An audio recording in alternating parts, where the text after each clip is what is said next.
Today is round 5 of the Studs on Ice racing. We race motorcycles and ATVs. One here, one in Fort St. John, a double header in Grimshaw. Today's on Clairmont Lake. My name is Dwayne Hausler. I've been with Wapiti Off-Road now for 7 years as the treasurer. Well, it's been going on for a lot of years. There's usually about 20 bikes. Probably today I think we're at about 15. It's the last race of the season, so we're down a few bikes. My name is Kurt. I am the membership director for Wapiti Off-Road, and today I am the race marshal for this race. The ice races on Clairmont Lake here have been going on now for probably close to 20 years. I've been ice racing probably now for 40 plus years. I actually started in Calgary when I lived in Calgary. It was, down there it was roundy round racing just on an oval track on a lake. And then when I moved north, I kind of took a sabbatical away from it for a while. And then all of a sudden I heard about the Numbum 24-hour ice race, the world's largest ice race in Fairview, Alberta. And then as my sons got older in the wintertime, I had bought small bikes for them. And so we came out here and built a little track and then just played, along with, 30 other people that came out to play, between quads and bikes and cars and trucks, and whoever showed up could just play on the little track that I built. So that's kind of how it started here. My name is Charlie Dyer. I'm Vice President of Wapiti Off-Road, and I've pretty much been there since the beginning, 10 plus years I think it is now.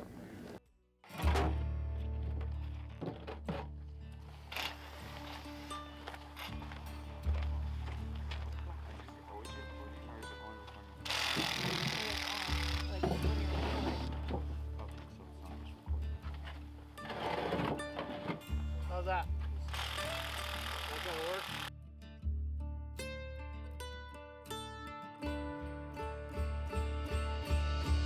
Anybody who's in the points standings from 1st to 10th usually show up to every event. But we do have some beginners who show up. We're gonna start our next group is novice, bike beginner, and Noah Whitford. There you go, Noah. Scare all the competition away. Yeah, still kicking you down. Good job, buddy. Yeah. So every round, depending on where you finish for the day, there's points allotted to each position. So throughout the season, it just accumulates to figure out who's the final winner for the season. Man, it's really tough to be in the top 3 and the top 5, and even to finish that race, it's a feat. You got to pat yourself on the back just to finish it. You need to be resilient and tough. Pure grit. Compete on the ice. There's a lot of different factors between summer and winter. One is the temperature, just to be out here, and then the other is to go fast in that cold temperature. I've always said, what's the temperature when it's minus 50 and you're doing 100 miles an hour, because that's how fast we travel on the ice, is 100 miles an hour. So what's the temperature then? So there is a lot of people that would not come out to play.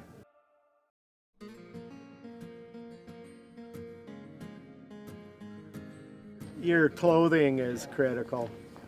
Your helmet, your balaclava, gloves, pants, coat, boots.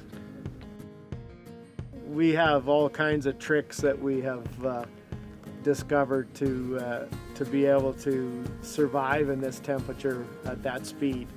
So yeah, it just takes coming out and competing and you know, just trying different things out to find out, you know, what it takes. Charlie and I, it's common to have a new rider who's never been on the ice before, comes to Charlie's shop, and we spend 3-4 evenings setting tires up, setting the bike up. Good ice tires make or break your day. Yeah. Absolutely. I mean, you can get away with a $100 set of tires, but you're not going to have as much fun, I don't think, because you're only going to go so fast. Just do your research. You know, in the past, we used to build the tires in Grand Prairie right here. Yeah, the tires that we compete on now, the majority of us are all buying our tires out of Quebec from a young fellow that's a tire builder there. When you're going around the corners, your foot pegs are scraping the ice. That's what a lot of us are running out here to be competitive. That's what you pretty much have to have.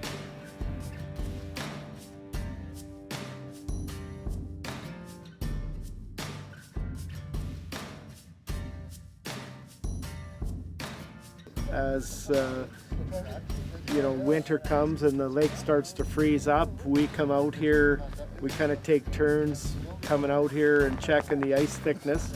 You know, with the heavy equipment, you kind of have to have anywhere between 8, 9, 10 inches to start with, and then as the bigger equipment is necessary, then we go to like 20 inches and up. As time goes on, as soon as we know that we have enough ice to get like a pickup on here, then we start to build an ice track and get it organized. I've been building an ice track on Clairmont Lake for over 25 years. This year was fairly easy because the snow conditions are in our favor, so we only had a couple inches of snow. Some years we get early snow and we get lots of it, and the ice thickness just doesn't come until late January, so we do it all with skid steers. Sometimes it takes us a whole week to build a track. This year I think it took us an afternoon, so it depends on the snow conditions and thickness of the ice. We've been doing it for so long, we kind of have a vision of what we want for this particular year. So we go out, and sometimes the lake dictates to us, but in general we just kind of get something in our head and start working with it, and there's no cut and dried way of doing it. No real science behind it. Yeah, there's no science. Depending on snow conditions, we'll place it in certain parts of the south side of the lake, just mostly away from residential. A few years back, we did a lot on the north side, just because we had access through a private acreage. We've lost that access now, they've sold the acreage, so we've kind of been forced to use the public road. By using the south side of the lake, we've been able to stay away from the general public and just keep our sound down so we have no complaints. Yeah, we are the only group that actually uses Clairmont Lake year-round. You know, there's the odd snowmobiler that comes, you know, crosses lake and plays a little bit, but that's about it. It's open to anybody. Like, we don't dictate to anybody what they can do here. In Wapiti Off-Road, we have a lot of members that have bikes and quads, and they're always looking for something to do in the wintertime. People that love racing, the competition, they come out and we all get together and race. You know, we have a lot of good members of Wapiti Off-Road that come out to help us, such as my wife, Kathy Dyer. She does all the lap counting, statistician. And other members' wives come and help her in our lap counting building. And it's just a great time of year to meet with everybody every couple of weeks, and we have a lot of fun. Everyone's really friendly and helpful. It's just, yeah, the camaraderie between everyone is really what keeps me going. We need to work on getting more riders out here somehow. Our whole goal here is to get more people out here and have fun. But I don't think a lot of people know about us or what we're doing. There's nobody unwelcome. We always welcome anybody of all ages, of all riding ability. If you're a spectator who just wants to come watch, that's great too. The more the merrier. Yeah, sounds good. But thanks for showing up for the season, guys. Thank you. It was awesome. Great. Thank you. Thanks for having us. Thank you. Next year, tires are bigger and better. Yeah. Yeah.